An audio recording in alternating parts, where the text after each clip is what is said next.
Yeah, we're recording.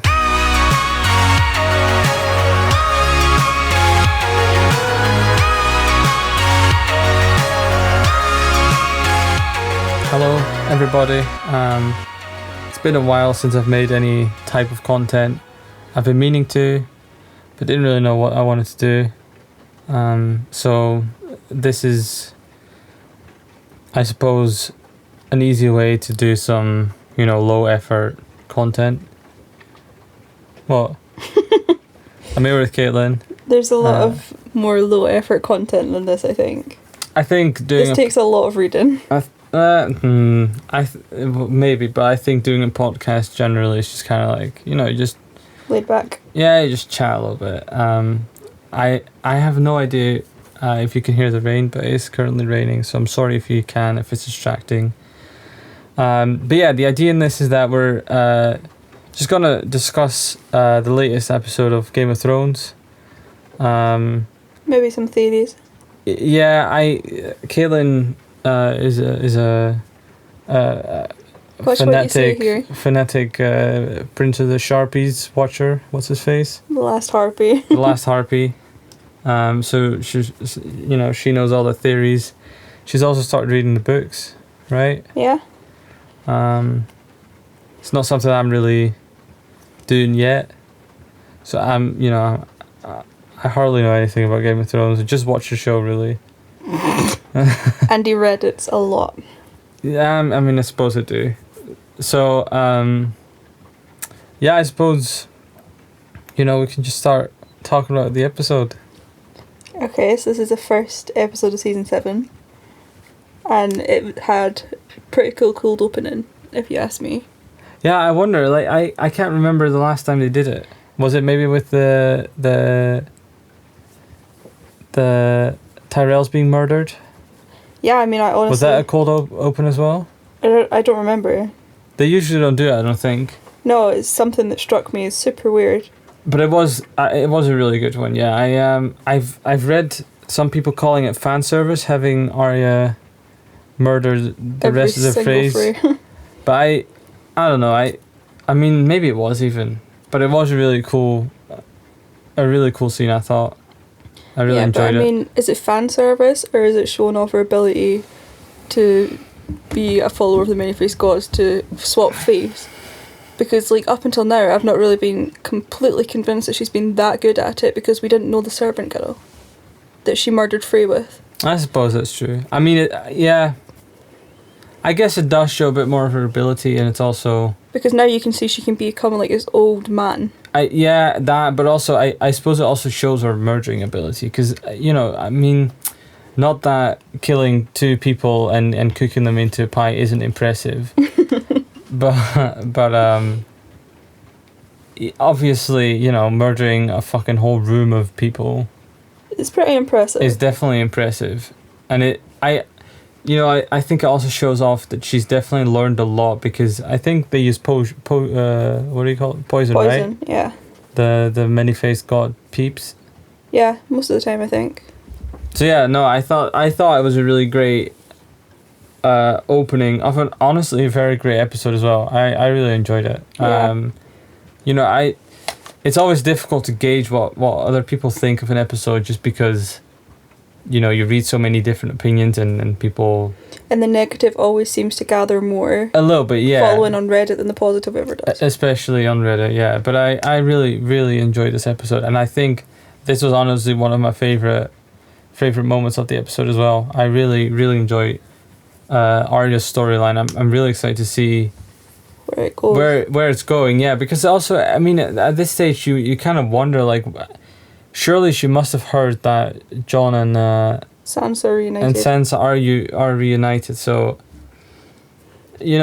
she's definitely going her own way, and I am very interested to see where it's going. I think, I don't know if we should discuss this this episode chronologically, but I suppose I'm especially interested also because now she's met that group of travelers. Yeah. Or no, not travelers. Lannister men.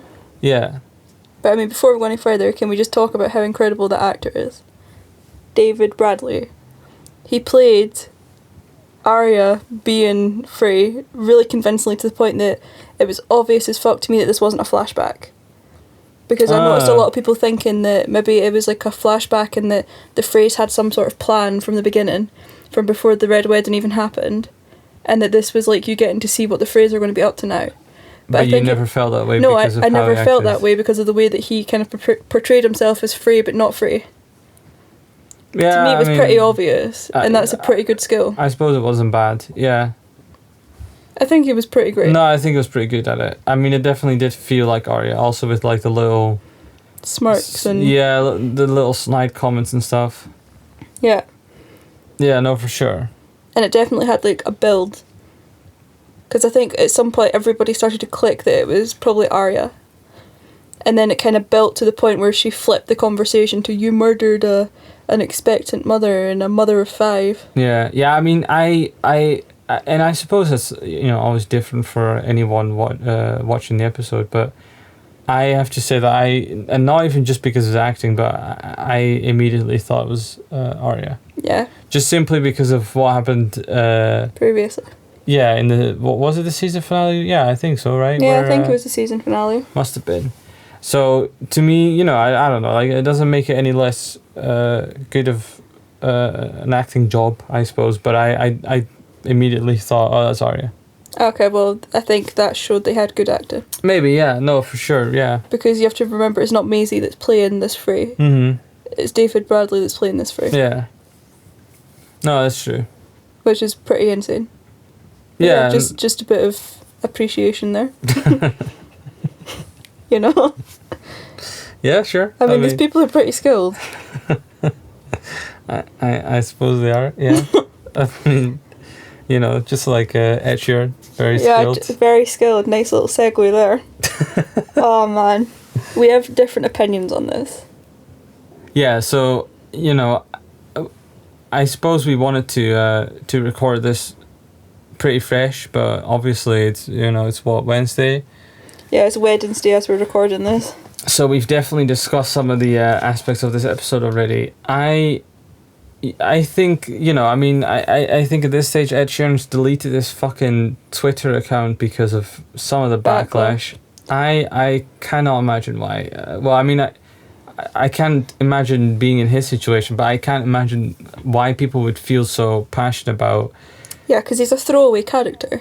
It's a throwaway character, but it's it's like it's one of those cameos that I don't see how that could hurt anybody. I don't see how it hurts the scene.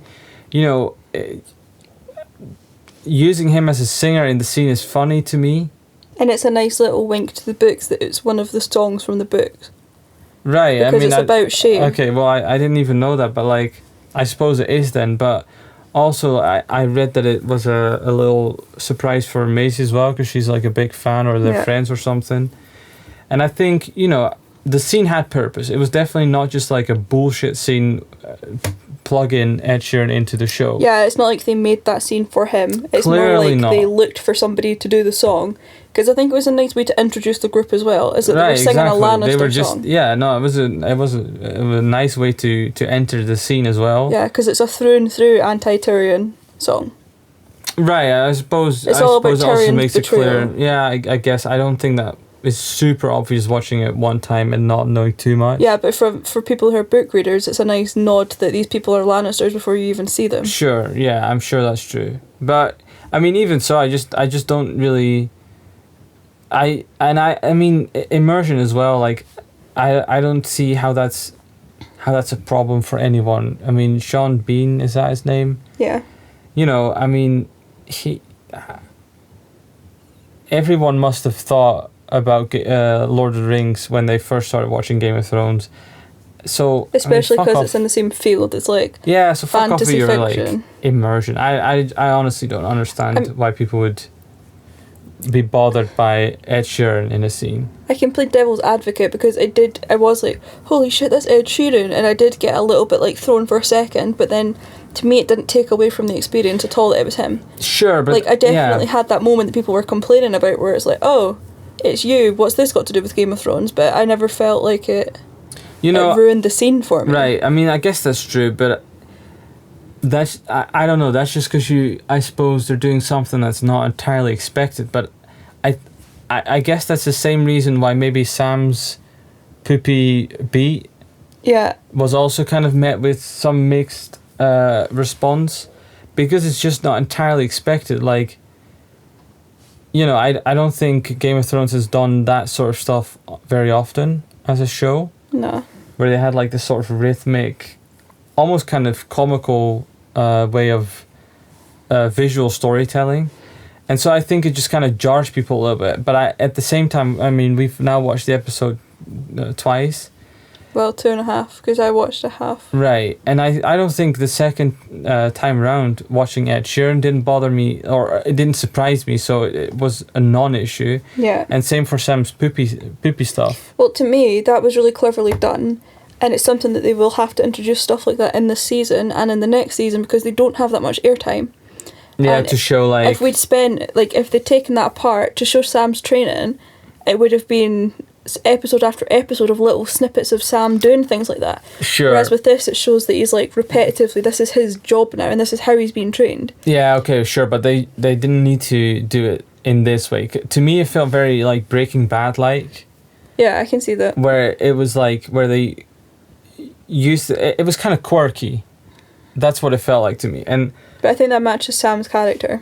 Maybe, but it doesn't really necessarily match what Game of Thrones has done previously, sort of cinematography-wise. But at the same time, I don't think that's a problem. It didn't... I don't think it's a bad thing. It stops the show from getting stale. Also, and I don't think it felt that out of place. And that's what I mean, like, I can understand why your first reactions, if some people could be like, what's happening here? This seems out of place. But like I said, I feel like on second viewing... It's not bothersome. It's not that surprising, and then you realize that it's really just to show, like you said, how boring his job is, how tedious, repetitive, tedious, and so same for Ed Sheeran's cameo. I mean, Ed Sheeran's cameo didn't have as much purpose as Sam's little edit, but the scene itself had very much purpose, and then Ed Sheeran's performance wasn't bad or anything; it was noteworthy. So, I don't see how people could be that annoyed by it, honestly. Yeah.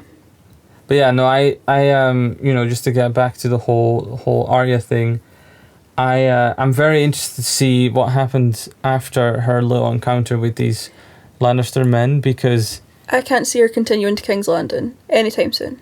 I don't know, like, I mean, it's interesting because as much as she is reminded of the fact that there's just a lot of people in this war who are innocent, who are thrown into this and are not necessarily like the fucking devil themselves.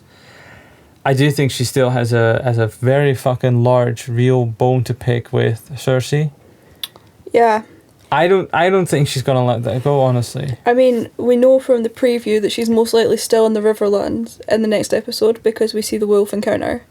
Oh, yeah, which I'm not convinced is Nymeria. I think it might be one of her pack because it looks too different from the dog. The wolf they used for Nymeria earlier, she had that funny crown thing going on, and this looks like a proper wolf. But she is leading a wolf pack, so to me that seems like she could. This is complete conspiracy theory, that it could be one of the pack that tries to attack her, and then Nymeria steps in, and this is their way of not showing Nymeria in the preview. It could be I don't know. I mean, but I think we're probably going to see a Nymeria Arya reunion, which I'm really excited for because I feel like the direwolves have been really cut out, and I don't feel anything for the dragons as much as I do for the direwolves. Yeah, we've talked about this before. I don't really care about the dragons too much. No, even Drogo. Drogon. I mean, I wouldn't even know their names, honestly. Yeah. It's just, to me, it's... I mean, I know that they're necessary for the story, or I suppose they are. I'm guessing they are. And I mean, they have been already in the past with, like, how empowered they brought Dany's back magic. Because when they were born, they brought back magic. That's true, actually. That's how George has framed it, right? Yeah, is that they're like the bringers of magic. That was like the moment where it was really brought back into the world, I guess. So, I mean, they've definitely served the purpose. For me personally, just as a, like, pet thing where, every time they're sort of on display, it's supposed to be this really insanely cool, epic moment. I never feel that way. Like you, I think I much prefer the direwolves. Like, I think I also prefer the dynamics of the direwolves, that they act like a family. They're so much more like they're really a pack, right, like the Starks were. And to me, there was more parallel between the Starks and their direwolf, and that made the direwolves more human and more interesting to me than the dragons are, because the dragons don't seem to give any shits about anything. Yeah. Not even each other. No, I know what you mean. Like, it's not that they're not loyal, it's not that they're not smart per se, but the direwolves just feel much more. Yeah, I know what you mean. I suppose it might have something to do just with the fact that, you know, people have dogs. And we've followed Ghost. No, sure, but I mean more in the sense that it's much easier to identify that type of bond, because humans, you know, humans in this actual fucking world have that type of... Yeah, and I have that bond. Yeah, and so, you know, obviously dragons, you've never had a dragon. No, like, or anything close. Or anything close. Yeah, no, but... And as if, I don't know if it's like, I don't want to come across as majorly sexist, but as a girl... the coolness of how the dragons look doesn't really mean anything to me on a personal level. Like, yeah, sure, they look cool, but to me they're not like... The wolves always have this air of, like, cute and cool real animal around them. Oh, I don't know. I mean, oh, shit. Don't spill that, please. I've never... Like I said, I never really cared for the dragons, and... I do care for the direwolves. I've never considered them cute though, so I don't know. You know, I don't think there's a fucking sex aspect there. I just think that they're overplaying the epicness with the dragons. Yeah, they really are, because like, I would be very satisfied with just the shots of the dragons flying. I don't need all that close up stuff that costs them the most money. To me, I would rather see Ghost. Yeah. Because, I mean, Ghost has some sort of role in this. Or I suppose Nymeria. Nymeria I would really love to see. Getting back to the Arya storyline. Yeah, especially because Nymeria had such a big role in the books. I feel like it would be kind of fan service, but I feel like it would be a lovely thing to see, is to give that... Because she never got her storyline in the show. Right. She just ran. Whereas in the book, she has her own storyline. Right. And it's like they're taking a character, they've killed off the rest of them apart from Ghost. So who are left? Only Ghost and Nymeria, right? Summer's dead. Is she? Summer is dead. Yeah. Summer's the one who's got killed because of Joffrey's hand, right? Or no, that was Lady. Where? This is Bran's what I'm talking about. I don't know. I can't remember. That's really bad. But yeah, no, I would like the direwolves back. But yeah, like I said, I'm not sure where they're taking Arya's storyline, but I am very invested in that, and I think... Yeah, Summer's dead. Okay. I think I think with how the two scenes we had with Arya really piqued my interest in her storyline again. Yeah. And I'm very excited to see where she's off to. I think she's become a really great and interesting character. Yeah. I think what would also be nice is we know at some point from all the promotional stuff that's been going on that the Starks are all going to be reunited at some point. Oh, okay. And I think that it would almost be kind of a nice scene to see if it was Ghost and Nymeria that met each other out hunting before Jon and Arya met. It's probably a complete not going to happen, but I think that would be a relatively nice thing to see, would be the reunion of the pups. I suppose. With Nymeria having the pack, I kind of doubt that could ever happen. She's not going to abandon her pack for Arya. I mean, I suppose, but I feel like that's a lot of speculation there. I don't even know if Nymeria's in the pack. Where did you get the idea from? Right. I mean, like I said, I've got nothing with the book, so sure, it would be nice. Yeah, it could be a cool thing to see. Could be a cool thing. It would be nice at least to see the two existing dire wolves in the same place at the same time. Right. So yeah, then after Arya's first scene, the giant whites. We saw the giant wigs. Whites. Whites. Wigs. What were they? Whites. Whites. Yeah. Right. I honestly. I don't care for it. I didn't care for that. I didn't care for the scene in the episode. It wasn't a bad one. It's just, I don't know. It seemed obvious, and it seemed like I think it felt a little bit out of place. Yeah, I mean, we've seen them convert horses, dead horses, because they ride dead horses. So to me, if they can convert humans and horses, why couldn't they convert a giant? I feel like it's something we didn't need to see. No, I think we didn't need to see. I mean, it didn't bother me, but obvious. It was obvious, but it was also something you'd easily not think about until like an actual battle, and then it would have been a much more interesting reveal. I think it would have been a nice reveal to have it in a battle, because then you think when they're just about to win and then they pull out a giant. Yeah, but maybe it was just used to sort of, you know, remind us of the danger that's coming. Yeah. Although I don't know. I mean, you know, even in that meeting, in all the little things that aren't King's Landing, that is a theme that's returning though. So I don't know if we needed that scene, because obviously I don't know, what was Bran's arrival at the wall next. Yeah. You know, that also again reminds us of like how fucked everyone is. Yeah. So I don't know if we needed that scene or whatever. I mean, is it cool? I suppose. Yeah, I mean, it was pretty cool to look at, but I feel like it was a little bit unnecessary, and it revealed something that was both obvious and would have been cooler being revealed at a later date. That's what I think as well. I think that air of mystery of can they do it would have been better revealed if they were fighting them rather than them just randomly walking. Right. But maybe that's just me. No, I mean, I can, yeah, I kind of feel the same way. I wasn't bothered by it, but it wasn't very noteworthy. No. So yeah, then Bran arrives, kind of the same thing. I mean, that's the problem when I think you have so many storylines, is that you get little snippets. You get so many little snippets, and you sometimes wonder, like, would they be better off waiting until there's more development? Because right now, you see Bran arriving, and sure, I'm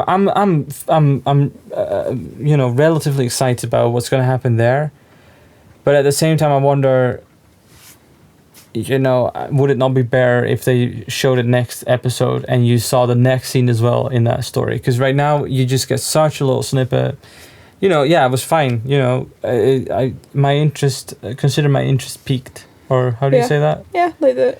So, yeah. Mira should be built like the side of a house by now. She's dragged them miles and miles. Yeah, I mean, she always seemed pretty strong. So yeah. No, but yeah, I mean, you know, it was fine. Whatever. Honestly. Yeah, she seemed to be very hot-headed in that situation, though. Because instead of being like, yeah, no, it's Bran Stark, she like really got on the defensive, and I don't know if that's just because they've had so little human interaction or what. But I think it's just because she, unlike any other, knows how powerful he is. That, but also knows how fucking serious and how real the threat is. Yeah. It's kind of like Jon, where like everyone around him is kind of fucking about with all these politics, but they know what's up. They know that this threat is so real, that this is such a real fucking danger. You know, like, and I suppose that was probably the next scene after this anyway, where Ed. Where Jon was in the meeting. Yeah, yeah. And it's like, you know, with the having women fight. Yeah. I think he realizes that there is just no chance that humanity will survive if we don't do everything. If we, you know, if they, whatever, use every resource possible.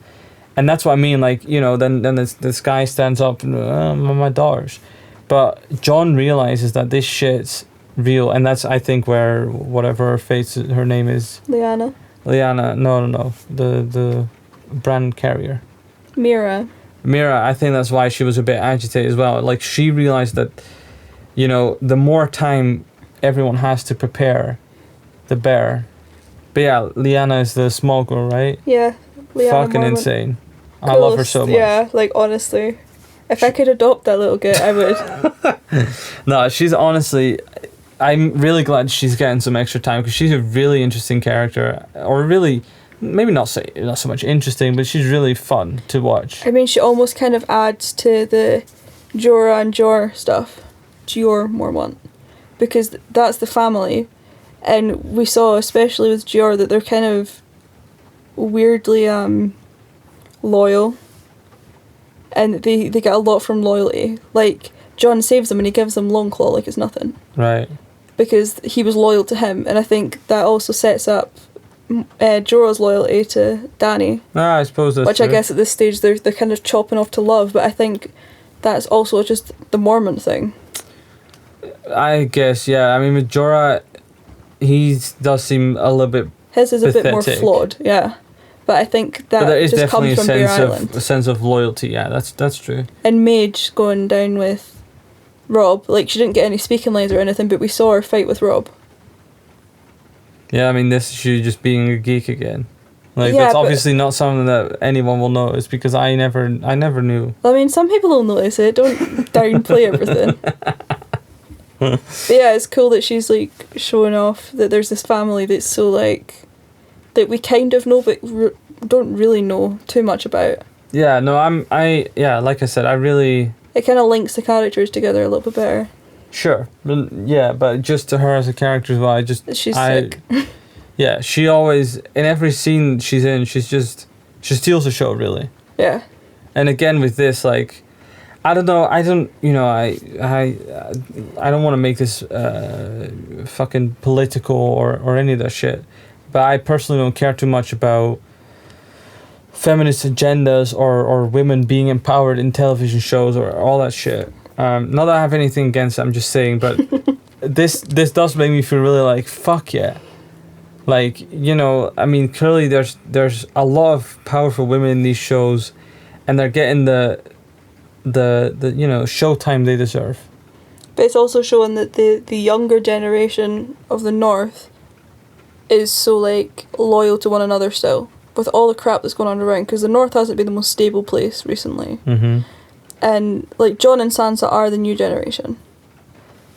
Yeah. And so is Lyanna, and people like Alice Karstark and I think it's probably Ned. No, Right. is she the Karstark? No, he's Ned Umber, right? I don't know. Like those people are the like future of this, and That's they your all point. seem to be like pretty strong characters. Oh, They're yeah. not just getting like pushed down by their parents, and I think that's a really cool thing to see. That's also, yeah, is that the young that's true. people, if we lost all the heads of the house, that these people could take over from that. Yeah. No, that's true. I think it's just nice to see that like the young kids as well are also pretty strong people, Yeah. because that's not normal in our society for kids to be able to like take over houses, and No, because sure. they're supposed to be teenagers. Yeah. Yeah, no, I mean, I think that is very interesting. It's a nice little dynamic that you don't really think about. Yeah. Yeah, I mean, it is kind of cool to see, I guess, that you have all these... you really have the new... The old men versus Yeah, you the really have kids. the new generation leading. I don't know. I again, this is something that, you know, doesn't need to become very political, but it, you know, you'd almost hope that today's society would take a couple notes. Yeah. You know, not that fucking my opinion is worth more than people with a lot of experience, but at the same time, sometimes you wonder how many politicians, you know, take the younger generations into account. Seriously. Like, I think... And so it's nice, yeah, like you said, to see how the younger generations are... pretty strong. yeah. And it wasn't the younger generations that said no to the training of girls. It was Yeah, that the was older also- generation that said no, and that seems like kind of showing that the antiquated old ways of the North aren't necessarily going to stay for this fight. No, I mean, that was that was definitely a nice moment where I think, you know, it was very clear Like, that... shit's changing for the better. I mean, in this case, you know, it's kind of by necessity. I don't know how much of that is for the better, but yeah, I mean, it's definitely necessary right now, and I do like that Lyanna is seeing not only the necessity of it, but also just sees how it makes sense. You know, kind of like, I don't need men to fight my battles. I really like that. You saw what's her face, the big fucking Brienne. fuck off, Brienne. You know, my favourite look I've ever seen in Game of Thrones was the you saw her fuck being yeah so look. pleased, like, yeah, like, you know, she's probably struggled a lot to be taken seriously as a warrior. The first person to take her seriously was Renly. Yeah, exactly, and then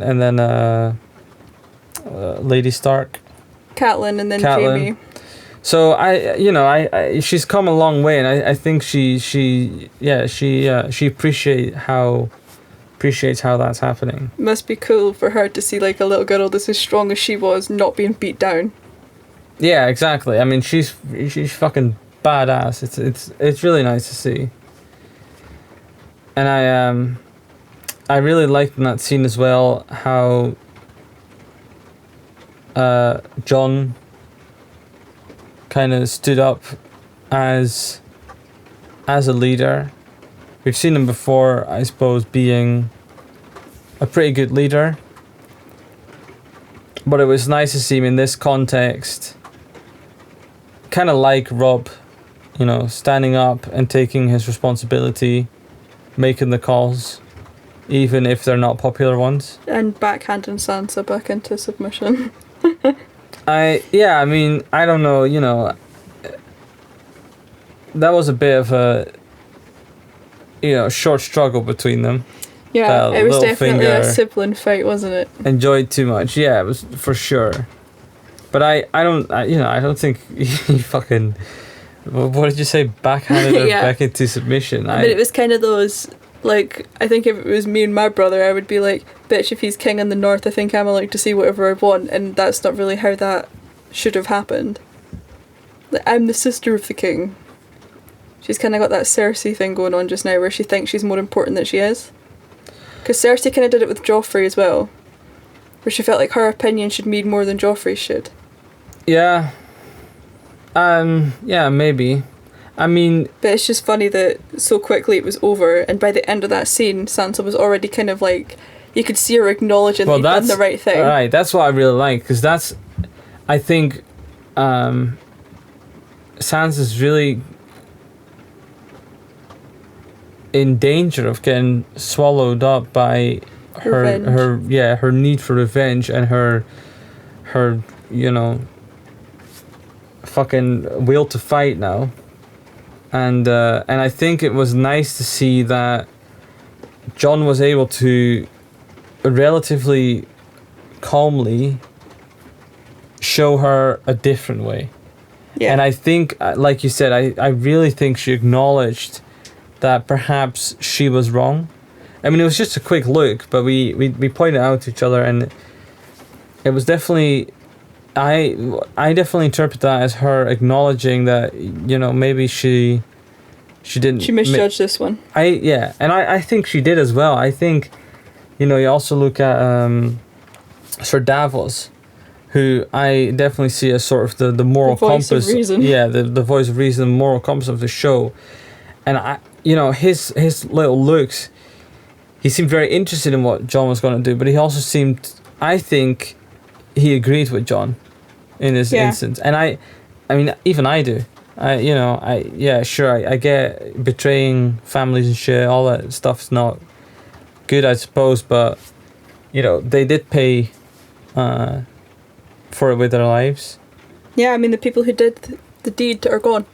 And I also think, just from a fucking practical standpoint, they are going to need everybody. They're going to need everybody that they can get their frickin' hands on. And the Karstarks and the Umbers are, I think, relatively big houses. Yeah, so... And they're the first strongholds between the Wall and the South. And I think it was also funny to see them, they were at the meeting, obviously, but then also for them to be as young as Lyanna. Yeah. I think that was nice because it showed, like, we're not just talking about... another couple of Frey sons who are like total scumbags. These are just a couple kids who really probably don't have their own proper opinion of what they're going to do with their house. Possibly, and so like don't know what the fuck they're doing. Probably they're half a blank slate. Aye. So to me, John did the right thing because this is the perfect time to get the allegiance back. I think it's to start with the young generation. Yeah. I think that was a. But that was a disappointing reveal of a character, Alice Karstark, because there was videos going all over the internet because she looked so much like a young Sansa. Of, what's this actress going to do? Yeah, you told me that. And it turns out that she was just Alice Karstark. Yeah, I mean... So it was, when I saw her, it kind of felt a bit disappointing they weren't getting some sort of like Sansa flashback or... Disappointed for like the Sharpie gang, I suppose. Harpy. Because But I don't think it was him that made the video. Oh, well, I mean, the people who freak out about things beforehand. Yeah. 'Cause I mean, I even tried to hardly watch the trailer because I just kind of... Yeah, no, I live for that stuff. Yeah, no, but I can imagine that in that case... That was kind of a bit of a letdown. Maybe she'll have an actual role, and maybe her character won't be like, I mean, I hate to say a waste, but like... I don't think there's much much else she can do for new characters to get big roles. No, not big roles, but like a cool little thing to Maybe, make it worth it. Maybe I think it'll there's happen. so many people who they're... So what happened next? I mean, Littlefinger, that's the easiest thing to go from. That's true, actually. There's still that in that sort of scene, in that sort of... I like that Sansa's chapter. taking control of her situations. Do you think that she actually knows exactly what Littlefinger wants? I think Sansa's smart enough now to see the manipulations that are going to happen before they happen. And I think that's possibly half the reason why she's letting Jon away with stuff. And she's not carrying on fights that would definitely have carried on. If this was season 1 and they disagreed like this, they would have been at loggerheads. Sure. I mean, so I feel like also just because they were completely different characters, but like, I feel like she's letting things go because she can also see that if her and Jon are separated on this, then there's a really good chance that Winterfell's going to crumble. Yeah. So I think when she says that she knows exactly what he wants, that he told her what he wants, obviously, that he wants the Iron Throne and he wants her to be his queen, I think is what he told her. Yeah. But I don't think that's what she's talking about. I think she's talking about that he wants chaos because he thrives on chaos. That's his thing. Yeah, I'm very hopeful and optimistic that she knows exactly what he wants. And that it's, like you said, it's not just that she's, a pretty... Yeah, she's not just that she looks like her mum. Yeah. And that it's not just, that she's understanding that he wants to stick his dick inside her. Yeah, I mean... I think she has a much better understanding of what's going on, and I think Ramsay was a better manipulator than Littlefinger, because he was better at... But that's what I mean, she's learned from the best. Ramsay, yeah. From Ramsay, but also from Cersei, because she was also really good. And I mean, also from Littlefinger, because he was relatively transparent with her, and I think he's kind of shot himself in the foot. I think so too. I think Littlefinger's downfall is going to come from the fact that he was pretty transparent with Sansa. Yeah, I mean, it feels like he's gonna essentially fuck up because of the exact same reason as he's nearly fucked up in the past. And that's because of his sort of weird love for, Catelyn. I think you're right. I think that's gonna be exactly what's gonna get him in the end. Yeah, I think he's screwed. I do think that she's got relatively good control over the situation. At least I hope, because it's about fucking time that she's on top of something. Yeah. Like, I think for the sake of the North moving forward with this fight, Littlefinger probably has to be gone by the end of this season, because he's just too much in the way. Yeah. And not in like a clever way, but in a like, nothing's going to get done if he's still around. Sure, but I could see him not surviving this season. I think he's in the way, and I think also by the end of the season, I feel like the whole King's Landing Game of Thrones essentially has to be done. Not done in like we know who won the Game of Thrones, but I just think by the end of this season it must be time for all of that to be irrelevant. I think. Yeah, but I don't know if they're going to kill Cersei that quickly. I don't know if they're going to kill her, but I suppose that needs to happen for that for the game to be over. I don't know. I mean, obviously it's not going to be a whole season of battles, but I think you're right about Littlefinger. I think those are the type of characters who need to be written off. Played a part in the Game of Thrones, and at this stage, they're gonna have to cut characters out of that race. Yeah, especially characters who just exist to create chaos. There's going to be enough chaos without Littlefinger having his hand in the pot. I think you're right. I think maybe the battle for the throne might not yet like quite be over by the end of the season. But yeah, someone like Littlefinger, Gone. I think he has to be gone. If he survives this season, I will be genuinely shocked. I think I agree, or maybe he might survive, but then just fucks off. Yeah. But he's definitely I think Sansa's gonna take him out. He's definitely gonna be gone-ish by the end of the season, I think. Yeah, for sure. Yeah, I think he's gone, and I also think Euron's gone. Euron, right? Because that was a really bad segue, but they've started him off really early with his like desire to battle like crazy. I think I don't care for Euron. I don't really understand what his character is about, and I hope they get it over with soon. And I'm sure he's fucking sick as shit in the books. You're not there yet, I don't think. I'm not there yet. But you know, he was introduced very abruptly or suddenly, in my opinion, in the show. It's not that he's not well played or something by the actor. Yeah, I think the actor's really very good. He's doing a good job, but it's just I just can't say that I really care for him. You've got so many characters who you've stuck with for so long. I care more about Cersei, even though I hate her, than for Euron, even though I don't hate him. If you know what I mean, like to me, the only reason that Euron has been put in this series is because in the books, like he does have a bigger part, from what I've heard. Is that he's actually like I've heard of Euron already, and I'm nowhere near where he's actually got a role. Right, yeah. So like he's kind of already foreshadowed. He's already mentioned, but he wasn't mentioned in the show. No. I don't. At least I don't. So to me, the only reason that he's there is so that Cersei has an ally. An ally and a bunch of ships, and there's obviously a battle to be fought between Cersei and Dany, and I suppose it makes the storyline of Theon and Yara a little bit more interesting. So I understand why he's there, but ultimately I don't care for him as a character. I do agree. I mean, he must be gone by the end, or at least he's gonna be gone by the end of the battle between the Greyjoy, Cersei and Dany, which might happen this season, might happen next season, but yeah, that, and I mean, like that scene was funny. Yeah, he's a really good comic. They wrote him well, and it was a pretty funny, amusing scene. But yeah, ultimately, I mean, he's so clearly a goner. He's so cocky. He's a pirate. He's so used to pillaging. Sure, but not even just that. It's like, if you think about the ultimate sort of epic that Game of Thrones is, like, where the ultimate battle is going to be between the White Walkers and whomever. The people who are alive. How is he going to play a role in that? I just don't see it. He doesn't have a role. Because I don't even... Game of Thrones is not the type of show, and A Song of Ice and Fire is not the type of book series that is going to have him become an ally.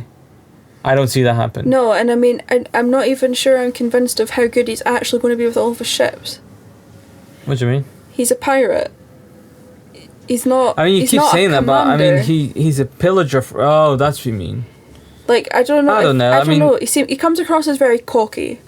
And to me, cocky in Game of Thrones always leads to you're not the person you think you are.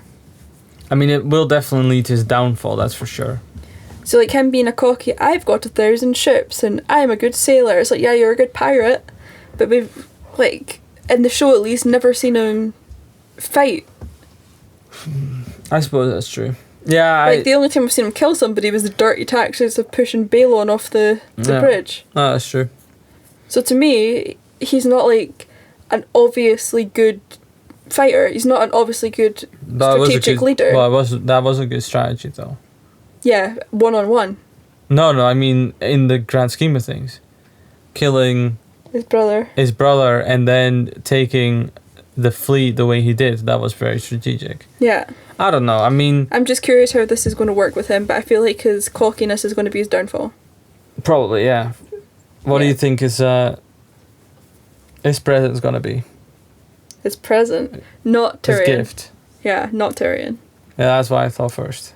Yeah, you really thought it was Tyrion at first, but I think he's using Tyrion as leverage for him to be allowed to join Cersei's team. because he's like, Tyrion's on that boat, my niece and nephew are on that boat, let's just destroy the boat. That's what I mean. Like, if he gives Tyrion back to Cersei, he's lost that joint enemy. Yeah, that's what I mean. Like, that's the second time round I noticed it more. I noticed that more. Like, he's wanting to join up to defeat, well, Yara both their and Theon, animals, enemies, animals, and so that's definitely what he's gonna get. I think it's going to be something completely crazy. One of his rumoured things in the book is like dragon eggs and Valyrian steel armour and stuff like that, because he's a pirate, he's bound to have lots of like bounty, for want of a better word, that's going to be very valuable to Cersei. If Cersei can get a dragon egg... Is he a pirate though? Like, you keep saying that, but yeah, he's a pirate. Is a pirate the same as a pillager? Basically. I mean, everybody calls him a pirate. Okay. But I feel like it's more likely to be an item. It could be the Horn of Winter. Right. That could be a cool... But George R. R. Martin's already said there isn't going to be any ice dragons. So I kind of don't see how that would further Cersei's battle any. Yeah, I mean, this is a bit of a... over my head. Yeah, I mean, the ice horn's supposed to be that when you blow it, all these different things might happen, and one of them is it might wake an ice dragon. Right. But George R. R. Martin's been pretty clear that he'd not putting ice dragons in this, and that the book that he wrote about an ice dragon was definitely outside of that world. Yeah, I mean, that also seems like a fucking... That seems a bit too rare of a gift. Yeah. That seems a bit extreme. So I think it's going to be something like that's going to, in her eyes, further her chances of winning these battles, but...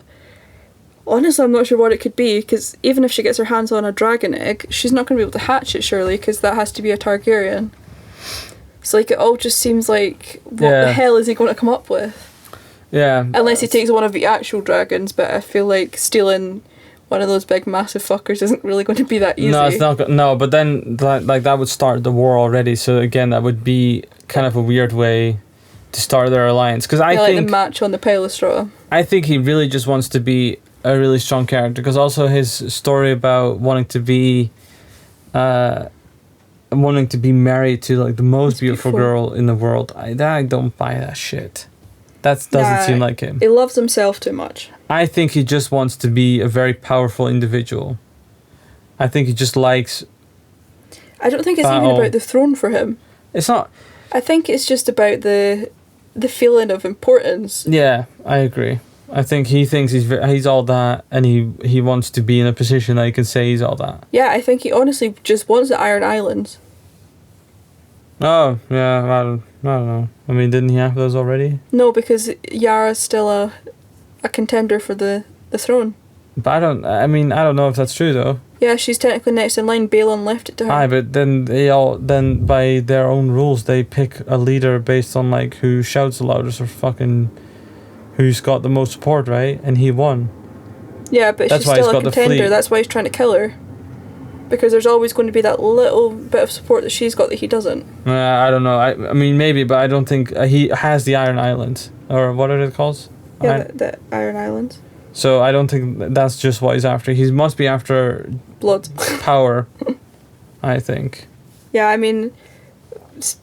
on Euron, they've really upped the comedic value of this season already, and I'm enjoying it because it's like little related jokes, like the I've got two hands.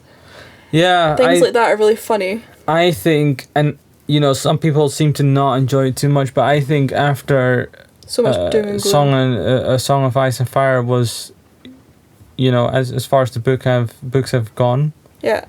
Story-wise, I feel like they've taken a little bit more liberty to write jokes and make a bit more funny. I mean, it was always funny for sure, but I do agree. And you know, also with Clegane, I think you know, another nice segue. Experience. Yeah, I think there's just a lot of funny moments, and I mean, Jaime's been funny too. Jamie's been pretty funny as well. Yeah, I'm the Queen of the Seven Kingdoms. Well, 3 at most. Yeah, exactly. He's so funny. It's really funny. Yeah. No, I think they're definitely upping the humor a little bit. But I guess the king of humour in the show is Sandor, the Hound, which I feel weird calling him the Hound now because nobody's called him it for seasons. Like, at least last season, I don't think I heard anyone call him the Hound. I mean, where do you remember where the Hound came from? Even like, was that a bad or a good thing for him, or was that like a derogatory thing that I think King's Landing called him? I think it was a derogatory thing, but their sigil's a hound, and he obviously wore the helm, the Hound helm, which we also haven't seen for probably a good season. So everybody started calling him Sandor or Clegane. Clegane, yeah. So I feel like when he was killed by Arya, the Hound died, but Sandor didn't. I feel like that was the cut-off point where he lost the Hound. Yeah, it could be. That would be nice, kind of. If that was like a sort of old life.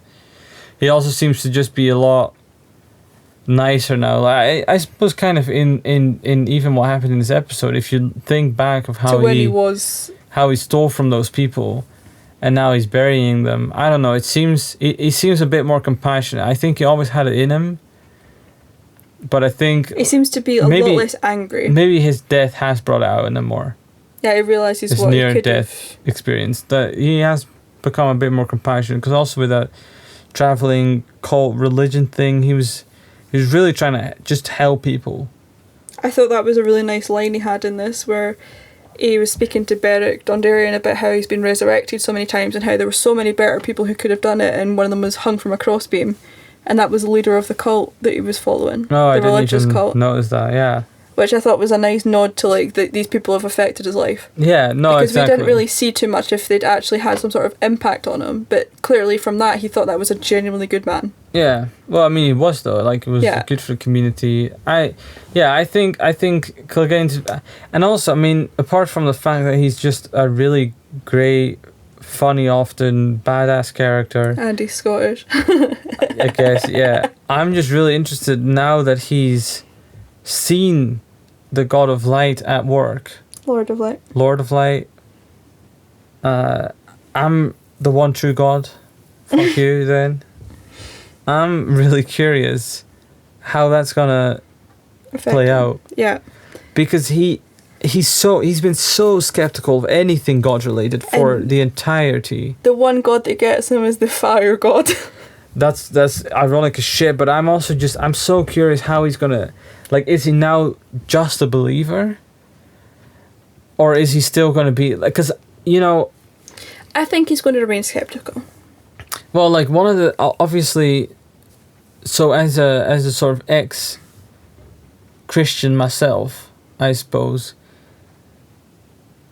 half the time it's not even about whether or not, you know, I believe if there's a God, but it's more about looking at what's happening and thinking, if there's a God, how is this related? What is happening, dude? Like, what are you doing?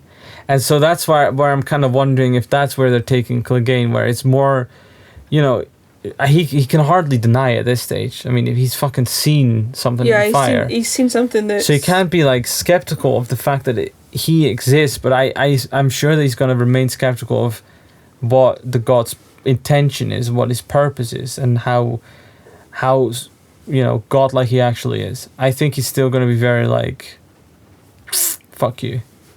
Yeah, I mean, it seems part of the character. Yeah, it's part of the character, and I just kind of think that it's kind of the appeal of the character as well, is that he doesn't buy into any of this cultish bullshit that's happening all over the realm. The whole realm is full of bullshit. And yeah, so even if he believes him and Davos, you seem to have, like, if those two characters were merged somehow and you took the anger out and the weirdness out of Davos, you would have like the perfectly, like, neutral character within this game. Yeah, I see what you mean, and I think it's actually a good parallel with Davos, because it's like Davos also definitely believes it. Yeah. But it's not like he's not hung up on it. He's not like fucking taking his clothes off and being, Lord of Light, take my... Yeah, I mean, Davos has also seen it work. That's what I mean. He saw this shadow demon. No, that's what I mean. But he also saw that this god must be so fucked up because he killed Renly. And then he killed Shireen. Yeah, that's and then more he killed like it. Everything.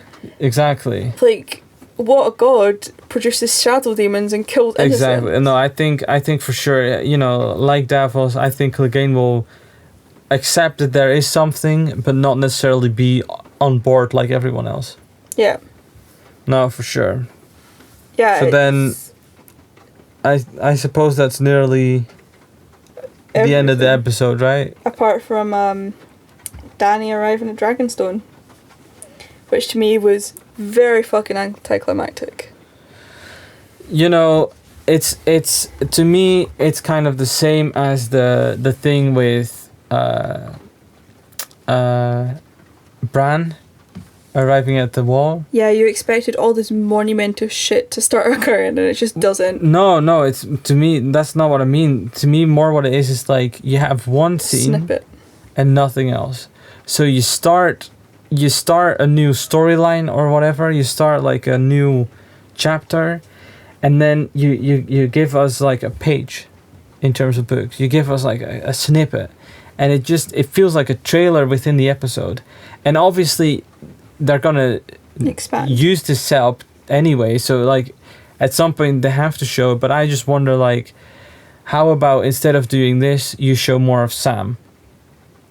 And then Yeah, because Sam's also just met Jorah, so like Exactly. there's also another snippet. right, and that's what I mean. Like, how instead of doing all these different things, why? And so yeah, it did feel a bit anticlimactic. I mean, great, she's where she belongs, and that's nice to see. And then she says, what did she say? Let's begin. Yeah. And it's like, well, sure, but then it cuts off.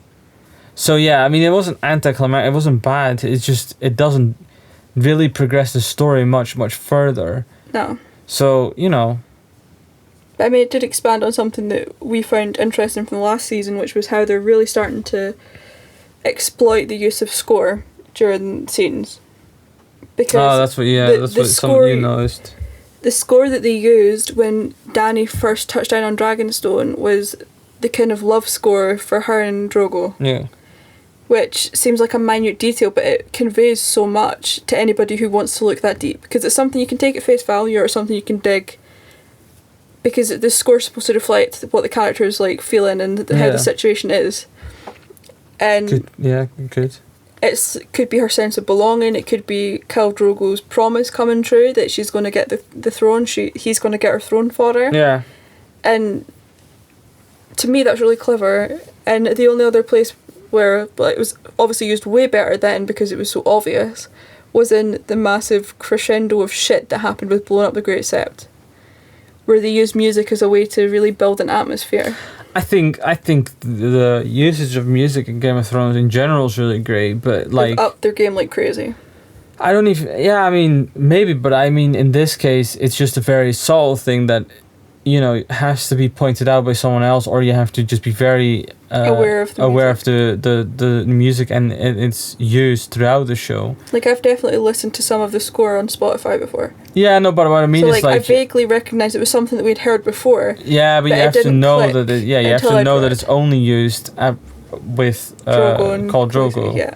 And so I think when you realise that, I mean, like I said, I think the music atmospherically has always worked really well, and I think they've always done a really good job. But that is a really nice little way of like either bringing back that sense of home and belonging, and like this is where I'm supposed to be. Or I found my meaning. Like you said, sort of Drogo's promise of the Seven Kingdoms and how that's starting to look like a real possibility. I mean, obviously we know that they're gonna get fucked in the ass by the White Walkers. But she doesn't yet. But she doesn't. No, I don't think she does. Right? No, she can't. No, she's not had contact with anyone in Westeros. Right. So yeah, I think that is a nice. So it wasn't pointless, and like I said at the beginning, of this podcast episode number 1, I really enjoyed this episode overall, and where some choices they make as as part of the show, I wonder maybe. Could have done it better, possibly. I don't know if it's better. I just, I would have done it differently. I would have maybe liked a little bit more of fewer things. Even if they just, made this one of the 1.5 hours. That would have also worked, where you, such a difference. Where you add a little bit more of Dany and a little bit more of Bran, and... Even a little bit more of Jorah, to be honest. Because that felt like a shock that was over in a second. I mean, yeah, but... I suppose that was one of the only... I mean, I guess it's super subjective anyway then, but that was one of those things where I was like, that's interesting, but we'll see next week. Because Sam did get quite a bit of time. Yeah. Whereas with Danny and Brad, it's like, you know, really all they did was fucking walk. Yeah.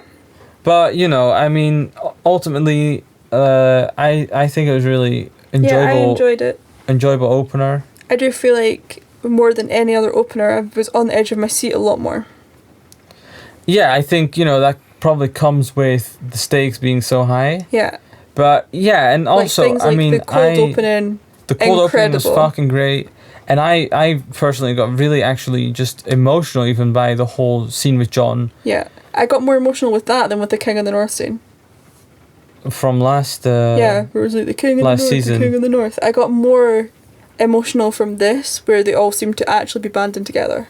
Yeah, no, so I think there's been a couple of really great moments in this episode already, and, you know, it was only the first episode. So yeah, I think that's us. You know, that was the first episode, I suppose, of us discussing the first episode. Yeah. I mean, if anybody has requests for things for us to do, obviously we're pretty open for anything yeah, I mean, now. you know, if anyone's even listening to this, thanks. If anybody stumbled across this or happened to like his music and also Game of Thrones at the same time. Right, and still bothers to, you know, check be subscribed and click on a video when they see it. But yeah, you know, seriously though, if anyone's watched this, listen to this, and especially this fucking far into the... I don't even know how long it's been, maybe an hour. Thanks, we appreciate it. Should we put in one of those secret comment words? Fuck, if you made it this far. Cringy shit, nope. No, but seriously, thanks. You know, just because we like the show anyway and it's fun to talk about, we're definitely going to keep doing this for this season. Probably also next season, I don't know. But we're going to do this anyway this season. So if you want to hear us discuss next episode, you know, I don't know, subscribe. Subscribe, I suppose, or just stick around if you're already here. Whatever. Thanks. And I mean, continue discussion in the comments if there is anybody there, because we will be checking for sure. them. Yeah, Kaden will definitely check those. I won't. Yeah, he won't give a shit back. Yeah, thanks. And see you next week. See you next week.